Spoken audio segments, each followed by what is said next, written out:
चर्चा चल रही थी, कल भूमिका बनाई थी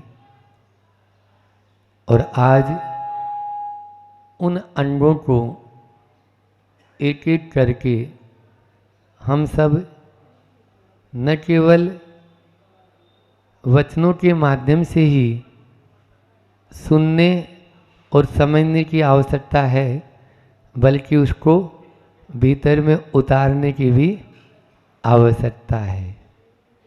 क्योंकि सम्यक दर्शन वह आँख है जिसके माध्यम से हम अपने अंतर जगत में पहुंच सकते हैं।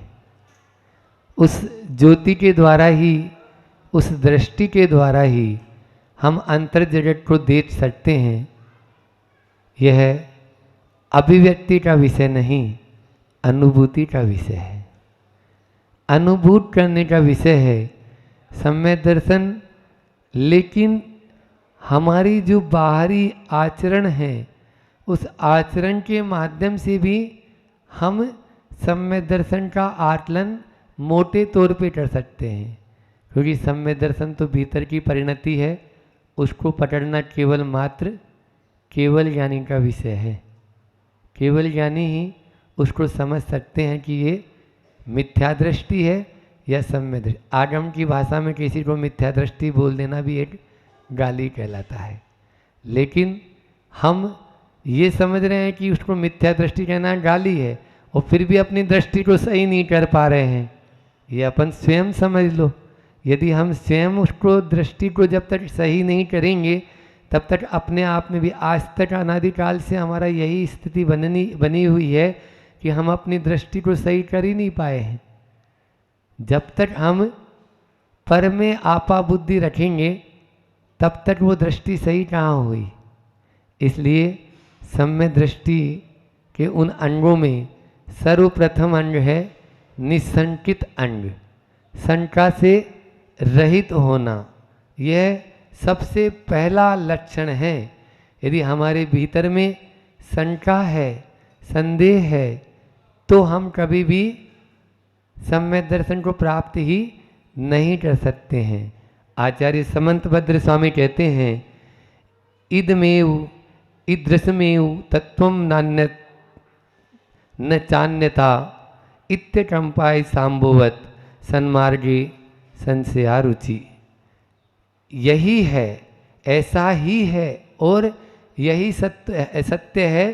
तत्व का जो स्वरूप है, वहाँ पर अपन तत्वार्थ सूत्र में भी बोलते हैं ना कि तत्वार्थ श्रद्धानम सम्यक दर्शनम। तत्वों पर जो तत्व जैसा है वैसा ही है वो। और जो प्रभु ने बताया है, देव शास्त्र गुरु का स्वरूप जो है, उस पर दृढ़ श्रद्धान होना कि नहीं, इसमें किसी तरह का कोई भी किंतु परंतु नहीं है, तब ही हम अब निसंकित हो सकते हैं। अन्यथा उसमें यदि शंका करेंगे तो कुछ भी नहीं अपन हासिल कर सकते हैं। तो सबसे पहला है, कल भी मैंने बोला था, विश्वास। आज भी वही चर्चा है कि विश्वास यदि नहीं है तो कुछ भी नहीं। 4 शब्द हैं। पहला है विश्वास, दूसरा है बुद्धि, तीसरा है श्रद्धा और चौथा है तर्क। विश्वास कहता है कि मैं रात अंधेरे में भी बेधड़क चल लेता हूँ। बुद्धि कहती है कि मैं दिन के उजाले में भटक जाती हूँ। बुद्धि कहती है कि मैं दिन के उजाले में भी भटक जाती हूँ। इधर श्रद्धा कहती है कि मुझे पाषाण में भी भगवान नजर आते हैं। तो तर्क कहता है कि मैं भगवान को भी पाषाण बना देता हूँ। उसको भगवान में भी पाषाण ही नजर आएंगे। जो तर्क करेगा वो कभी भी आगे नहीं बढ़ पाएगा। ये कुतर्क है और कुतर्कों का कोई अंत नहीं होता है। इसलिए बुद्धि और तर्क, मैंने बोला था पहले भी कि जो श्रद्धा होती है वो सुई का काम करती है और बुद्धि जो होती है वो कैंची का काम करती है। आप देखिए, आज इतने सारे चैनल चल रहे हैं, इतने सारे प्रवचन हो रहे हैं, इतना सानिध्य मिल रहा है। हर रेलवे स्टेशन पे आचार्य श्री जी ने 8 सन को छोड़ दिया है।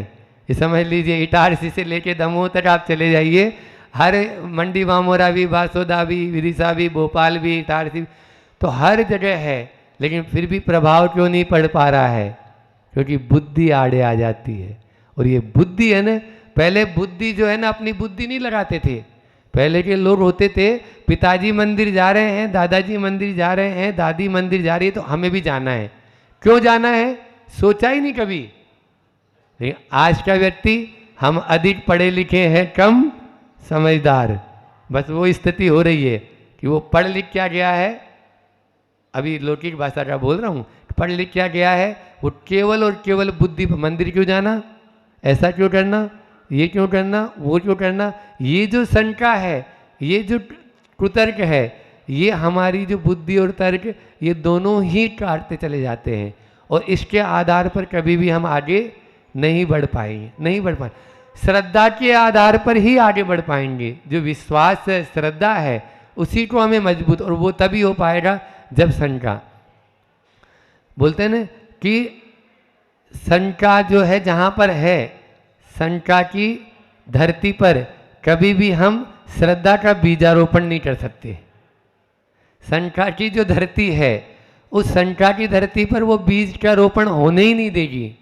तो इसलिए सबसे पहले निशंकित होना हमारे लिए अनिवार्य है कि यही है जो मार्ग है, यही सत्य है। आज सवेरे भी हम चर्चा जब कर रहे थे, तो मोक्ष मार्ग में आगे बढ़ना चाहता है कोई भी यदि कैंडिडेट, तो उसको भी प्रवचन सार में भी यही कारिका आती है कि आपको पहले इसी मार्ग को अपनाना है। बाद में इसमें हो सकता है कि आपको कुछ, यानी जो है ना, जो भी आपके दो तरह के यानी होता है, एक होता है संदेह और एक होती है शंका, ठीक है। तो यहाँ पर, अब यहाँ पर शंका हम दूसरी तरह से ले लिए हैं कि संदेह होना अच्छा नहीं। संदेह रूपी जो शंका है, वो आपको डाउट कर रही कि अब ये मार्ग पहुँचाएगा या नहीं पहुँचाएगा। तो भैया तुम अब चल पड़ा है, तो अब तो तुम कहाँ जाएगा, या तो वापस आके देख ले, पहले समझ ले कि नहीं, जो जिनवाणी कह रही है, जो गुरु कह रहे हैं, जो हमारे देव कह के गए हैं, वो बिल्कुल सत्य है, और उसको अपने भीतर में बैठा ले। दूसरा है, हम जब तक यानी अविश्वास रखेंगे तब तक पार नहीं हो पा जाएंगे। तो महाराज जी फिर तो अपन हमेशा ही संकित यानी निशंकित रहेंगे, तो कहीं पे भी गड्ढे में गिर जाएंगे। नहीं, हमारे यहाँ ऐसे अंध विश्वास या अंधी शंका करने के लिए भी नहीं कहा गया है।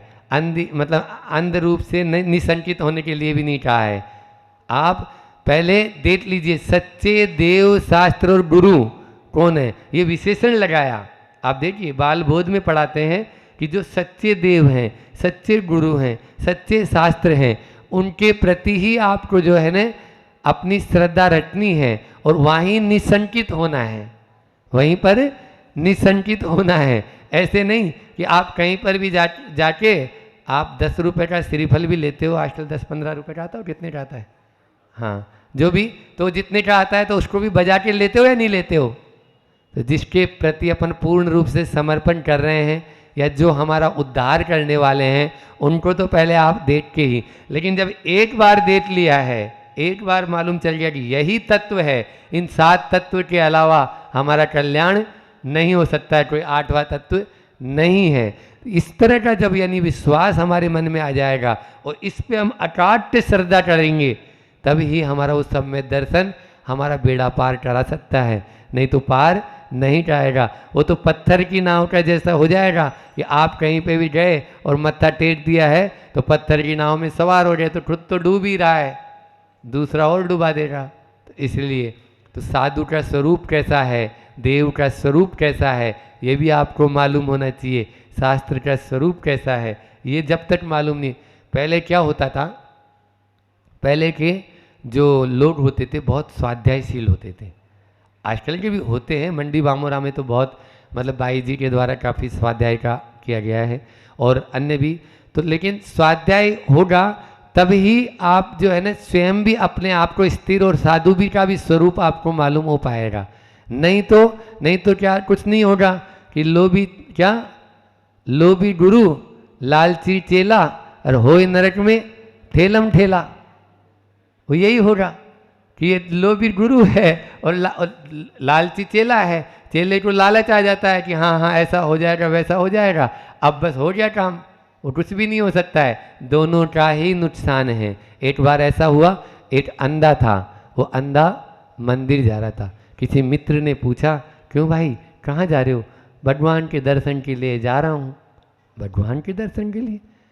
तुम्हें तो दिखता ही नहीं है, तो दर्शन कैसे होंगे?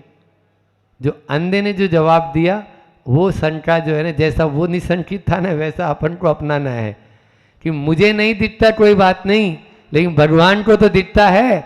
भगवान यदि देख लेंगे तो मेरा बेड़ा पार हो जाएगा। मुझे देखने से कोई मतलब, दिखने से मतलब नहीं है। लेकिन हम क्या करते हैं? भगवान के दर्शन के लिए नहीं जाते, भगवान को दर्शन देने जाते हैं। महाराज के दर्शन के लिए नहीं जाते। महाराज को दर्शन, जब तक महाराज नजर नहीं उठा ले तब तक हिलते ही नहीं। जब तक हम देखते हैं महाराज जी 2:30 बजे तक मौन है, तो उनके लिए भी वो जो है, उनको जब तक या तो महाराज जी दर्शन हो जाए, दर्शन मतलब दर्शन हो जाएंगे तो भी उनको संतुष्टि नहीं है। मैं बता भी देता हूँ, ये चलो यहाँ बैठे हैं, तुम्हें तुम्हारी ट्रेन है या जो भी है, तुम्हें जल्दी है तो ये करिया। लेकिन अब वो महाराज जी बोले नहीं है, महाराज जी ने हाथ नहीं उठाया है, ये कौन सी बात हो रही है? तो इसका मतलब तो ये हो जाए कि आपके मन में कहीं ना कहीं ये बात है कि हम दर्शन करने नहीं आए हैं, दर्शन देने आए हैं। तो ये गड़बड़ हो जाता है। इसलिए हमें उस अंधे की तरह, एक बार एक छोटा बच्चा था, तो देखो किस तरह से निशंकित होना चाहिए अपन को। वो छोटा बच्चा रोज प्रतिदिन मंदिर आए और मंदिर आकर कुछ अपने मुझ से बुदबुदाए। अब बहुत लेकिन भक्ति भाव से भगवान के सामने ऐसा लगे लोगों को भी कि पूरी भक्ति यही कर रहा है।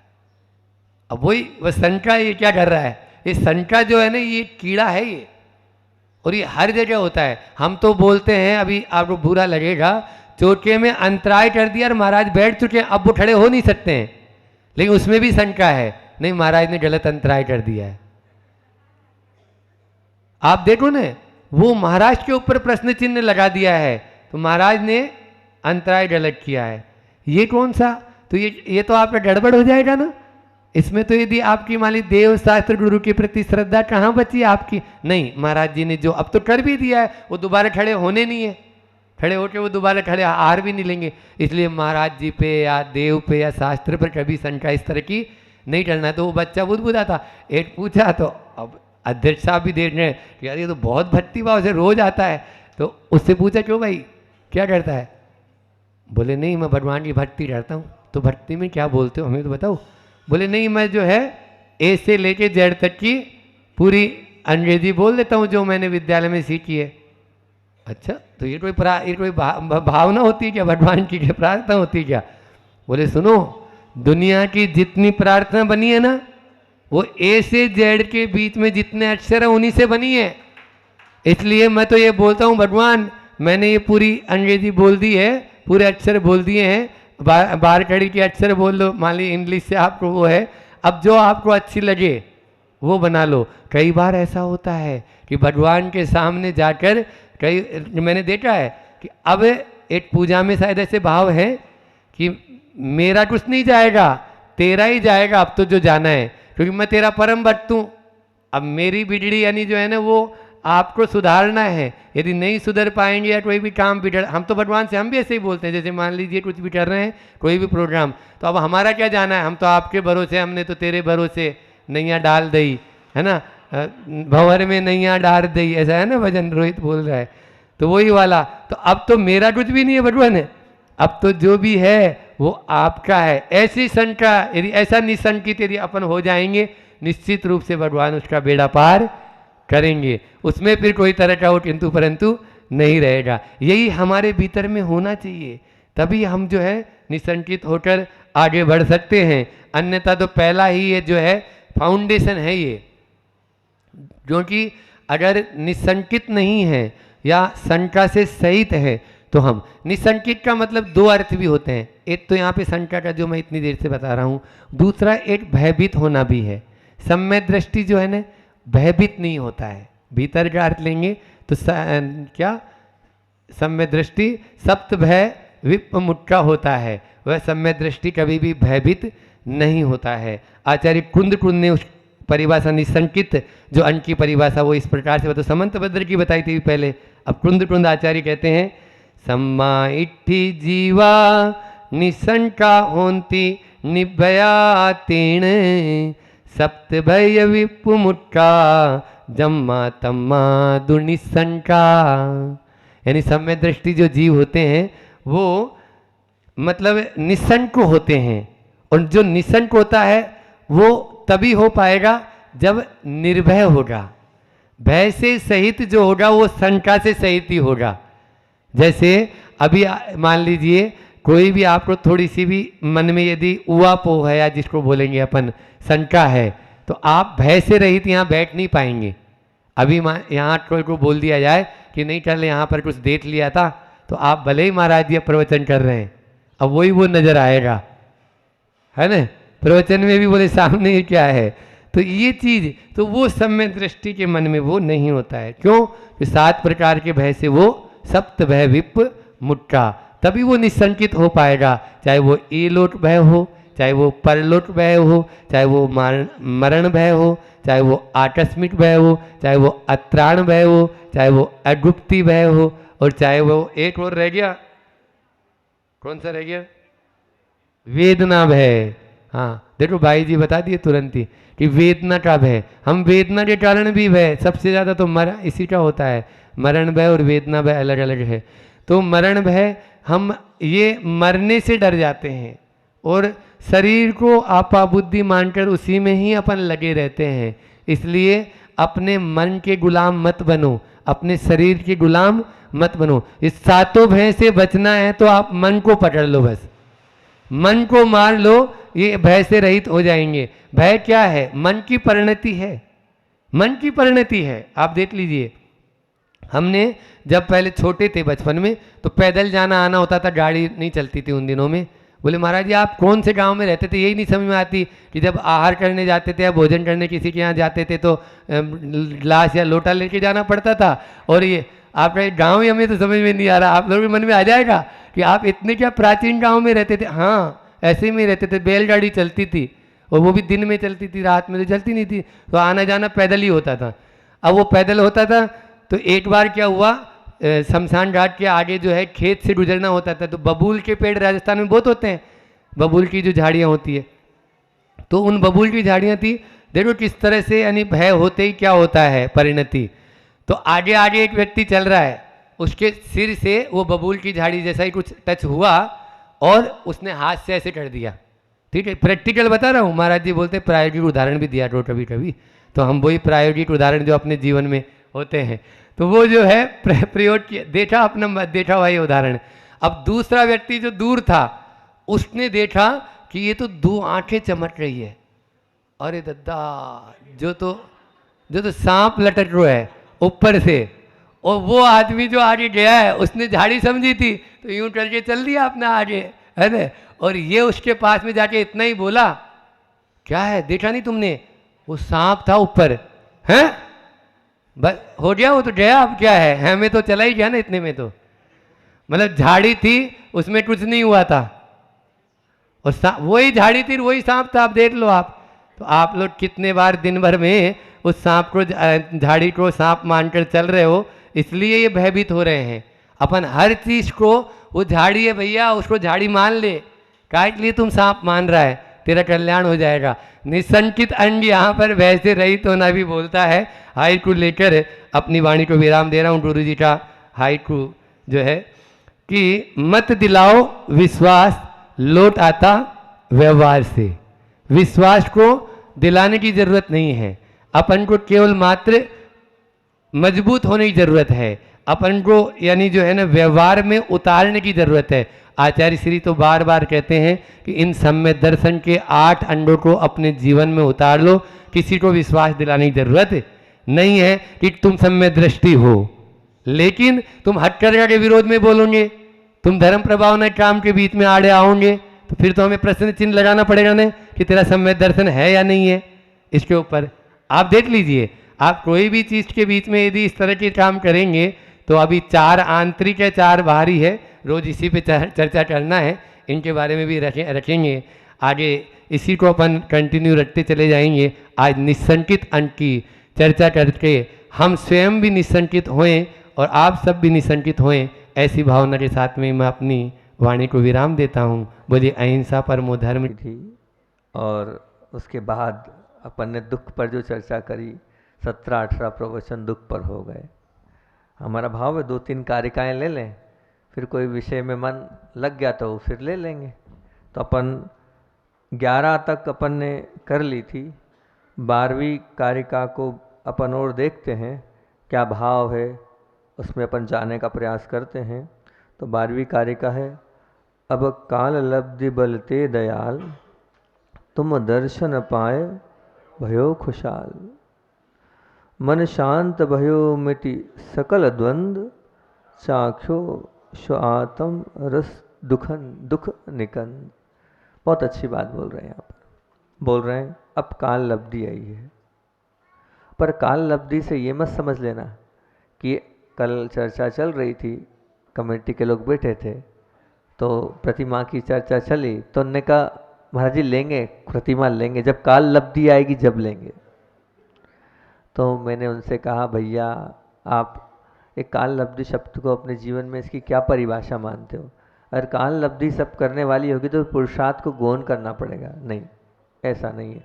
आप पुरुषार्थ करोगे तो काल लब्धि अपने आप आएगी।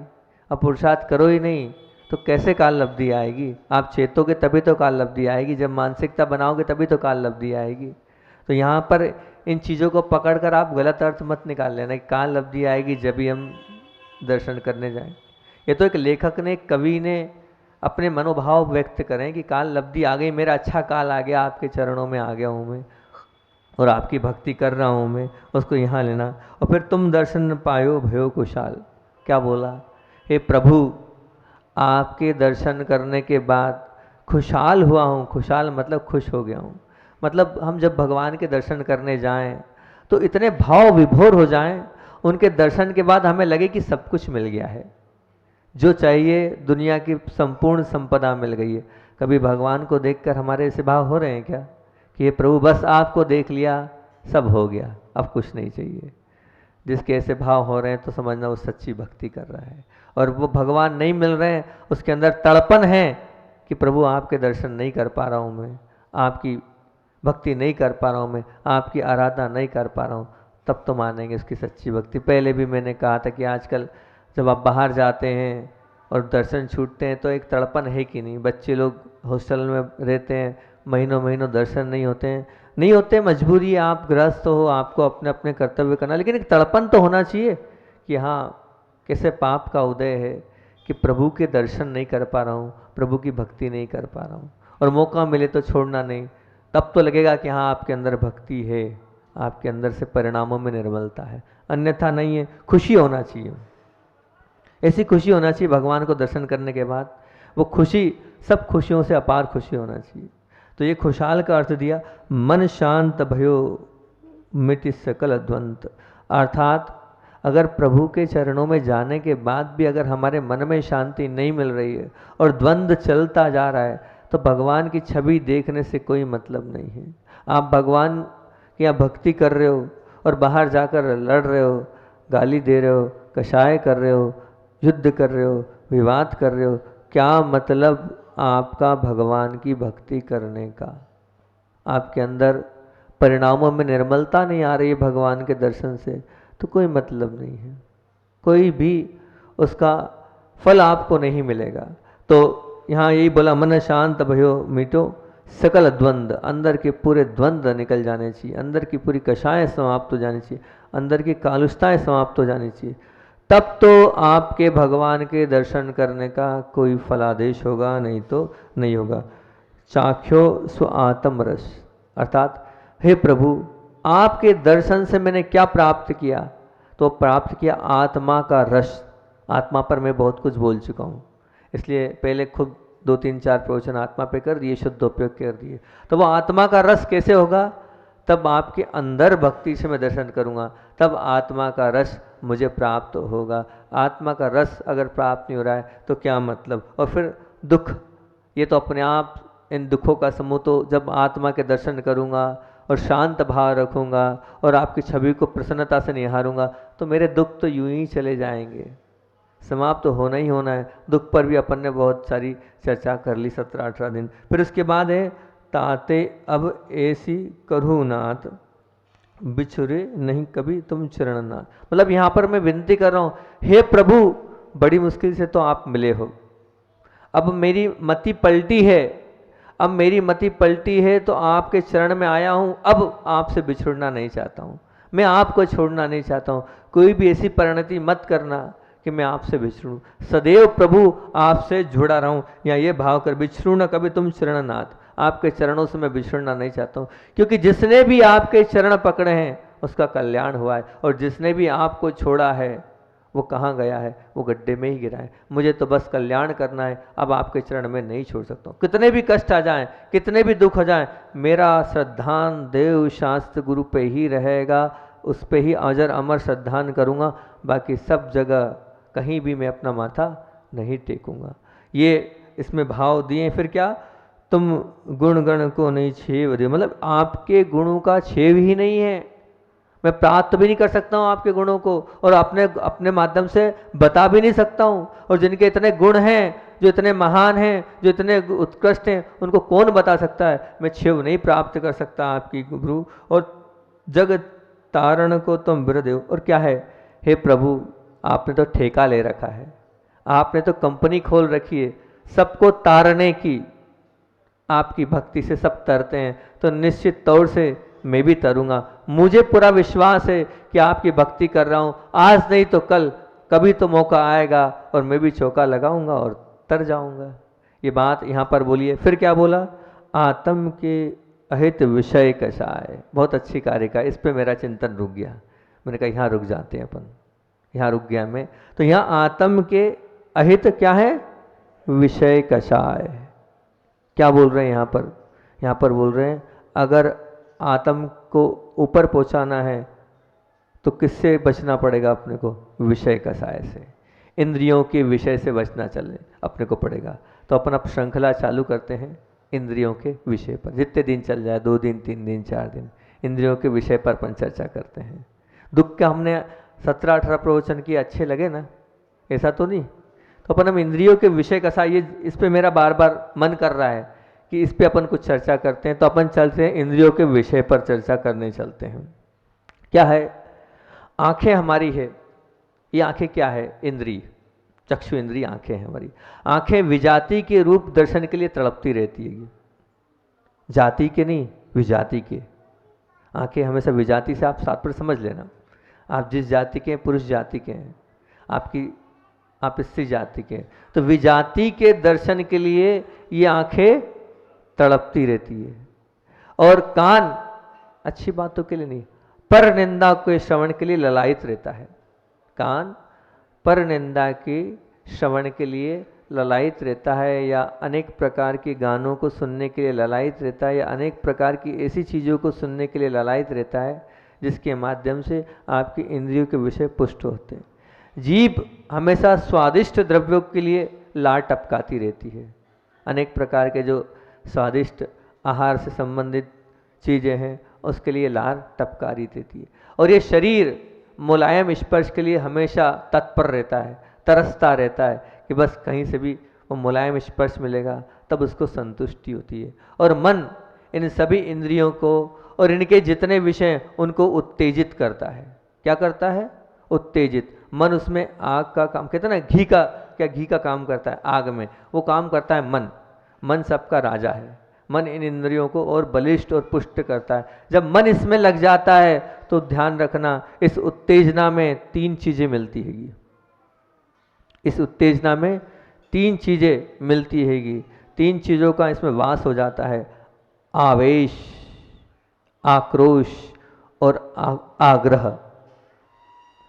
आवेश, आक्रोश और आग्रह की खतरनाक तिकड़ी का आप शिकार बन जाते हैं। और वहाँ कोई भी, अगर आप सदनुष्ठान करने भी जा रहे हैं तो सफल नहीं होंगे, सफल हो ही नहीं सकते। अब जिसके पास आवेश है वो अगर सदनुष्ठान करेगा तो क्या बताओ उसका वह अनुष्ठान सफलता को प्राप्त करेगा? नहीं, बिल्कुल नहीं। प्राप्त कर ही नहीं सकता है। अगर आपके पास आवेश है, आप आवेश में कोई कार्य कर रहे हो, तो वह आपका कार्य हो ही नहीं सकता है सफल। आवेश के बाद क्या, वही आक्रोश, आवेश तो था, आवेश ने और जोर पकड़ दिया तो वह आक्रोश में उत्पन्न हो गया। अब वो आक्रोश भी आपको आगे नहीं बढ़ने देगा, क्योंकि आपने मन और इंद्रियों को अपने नियंत्रण में नहीं रखा है, तब वो आक्रोश में आ गया। और आक्रोश के जगह काय के लिए, आग्रह।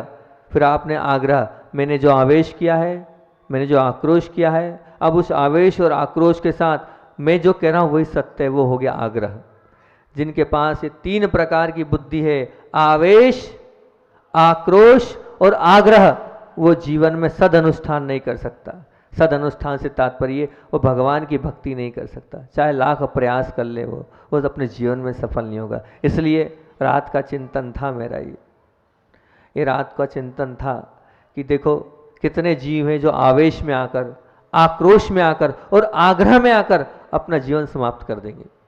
उनको अपने आग्रह की पड़ी है कि बस मैंने जो कहा वो सत्य है, वो मेरे को करना है। अहम बुद्धि है उनके अंदर, वो ये समझ नहीं रहे कि मैं जो अहम बुद्धि लगा रहा हूँ इससे मेरा कितना नुकसान होना है, मैं कितना अंतराय उसमें डाल रहा हूँ आग्रह बुद्धि कर कर। लेकिन सबकी मति पलटे, अपन तो यही भावना भाएंगे सबका भला हो, और उनका जो आग्रह है वो समाप्त हो, उनका जो आवेश हो समाप्त हो, उनका जो आक्रोश हो समाप्त हो। बड़े बाबा सबको सद्बुद्धि दे, पूज्य गुरुदेव सबको शुद्ध बुद्धि दे और सबका भला हो, अपन तो यही भावना बहाते हैं। वो एक उदाहरण याद आया कि महावत हाथी, महावत के पास हाथी होता है, वो उसे बहुत अच्छे से नहलाता है, धुलाता है, उसको सब कुछ करता है कि हाँ भैया व्यवस्थित सबके सामने अच्छा दिखे। क्यों, पंच कल्याणक की फेरी में जाना है या बाहर आना है, इसको सबके बीच में ले जाना है, इस पर सवारी करेगा ये हाथी।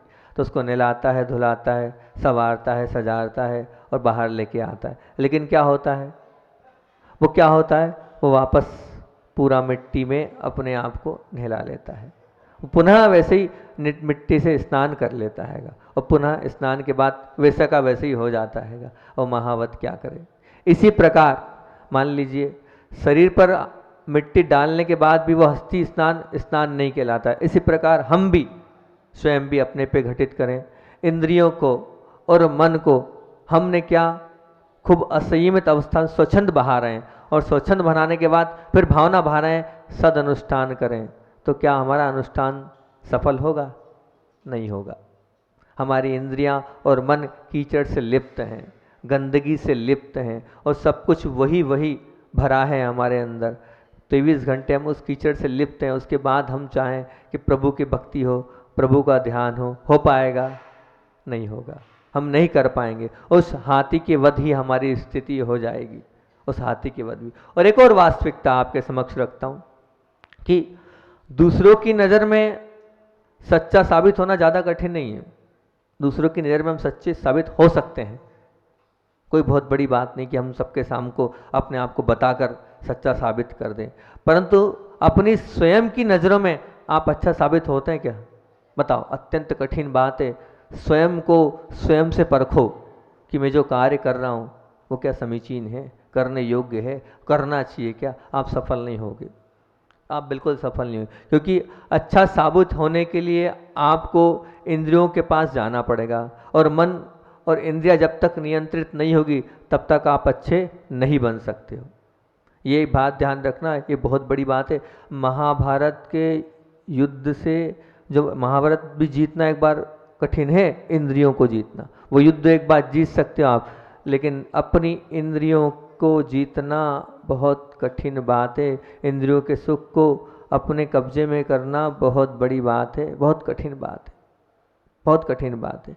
क्योंकि संतुष्टि नहीं है। जैसे मान लो आपने भोजन किया, तो भोजन का फल क्या है मिला आपको, उसका फल चलते हैं अपन, तो आप कहोगे भोजन से हमने किया तो हमारी भूख शांत हुई, हमने भोजन कर लिया, अब हमें भूख नहीं लगेगी। बहुत अच्छी बात है, भोजन करने से आपकी क्षुधा शांति हो गई। अब आपने जल पी लिया तो क्या होगा, जल पीने से हमारी क्या शांत होगी, तृषा शांत होगी। उसका फल तो ये कि प्यास शांत हो गई। आपने खूब व्यापार किया, खूब धन यहाँ वहाँ से इकट्ठा किया, तो आपको काय की संतुष्टि, उसका फल क्या है, भैया बहुत कमाई हुई और बहुत पैसा इकट्ठा कर लिया हम। बात उस समय की है नैनागिरी की बात है कि आचार्य भगवंत सन 1978 में नैनागिरी में वर्षा योग कर रहे थे और आचार्य भगवंत बहुत उस समय एक सिद्ध शिला थी तो वहाँ ध्यान करने बहुत जाते थे, हमेशा सामायिक करने। वहाँ एक सिद्ध शिला करके स्थान है, जो लोग गए होंगे नैनागिरी में उनको पता होगा वो स्थान, और लगभग वहाँ सामायिक के लिए वो बैठते थे और सामायिक के लिए खड़े होते थे। हुआ ये एक वहीं पर पास में केरवाना करके ग्राम है, वहाँ के एक बहुत बड़े शिकारी थे ठाकुर साहब, वो राव सिंह खेजू उनका नाम था। वो शिकार के बड़े शौकीन थे और शिकार खेलते खेलते एक हिरण के पीछे करते करते वो नैनागिरी के जंगलों में आए, और नैनागिरी के जंगल में जैसे आए, अब वो हिरण अपनी जान बचाते बचाते बचाते जहाँ पूज्य गुरुदेव सामायिक कर रहे थे उसके पीछे जाकर वो घबराते घबराते वो जो हिरण था वो पहुँच गया, और उसने सोचा अब बस यही शरण है और यही मुझे बचाएंगे। अब जैसे ही वो पहुँचा और जैसे ही उन्होंने ठाकुर साहब ने, राव सिंह जी ने उन्हें देखा, आचार्य श्री ने, वो देखते ही, उस मुद्रा को देखते ही उनके हाथ से बंदूक छूट गई, और बंदूक छूट गई और वो निहारते रहे, देखते रहे और बोलते रहे, हे भगवान, आपको देख के ऐसा लगता है मैं पाप करने जा रहा हूँ, मैं किसी जीव की हिंसा करने जा रहा हूँ, और आज के बाद मैं हिंसा नहीं करूँगा। आचार्य श्री अपने सामायिक में लीन है। अभी आचार्य श्री ने एक शब्द नहीं बोला कि ये ठीक नहीं है, हिंसा नहीं करना चाहिए, इस जीव की हत्या मत करो, वो तो सिर्फ आत्मा में लीन है, वो आत्मा में लीन है, और उस आत्मा की छवि साक्षात सत्य घटना, ऐसा नहीं, वो आत्मा में लीन है, और आत्मा की लीनता को देखकर उस शिकारी ने छोड़ दिया, वह खड़ा रहा, देखता रहा, सामायिक से जैसे छूटा, जैसे आचार्य श्री आवत करने के बाद उठे और जाने लगे, तो इतनी सी बात आचार्य श्री को ने बोली, हे भगवान, आज के बाद अपने जीवन में कभी भी शिकार नहीं खेलूंगा, मैं क्षमा चाहता हूँ और मेरे पापों का प्रायश्चित दो। आचार्य श्री ने सिर्फ मुस्कुराया और ओम बोलकर आशीर्वाद दिया और आगे बढ़ गए। ऐसे पूज्य गुरुदेव हैं कि अच्छे अच्छे पापी जीव भी उनके दर्शन से तर जाते हैं, और हम जैसे को तो तार ही रहे हैं। वो बोलिए आचार्य भगवान विद्यासागर जी महामुनि राज जी।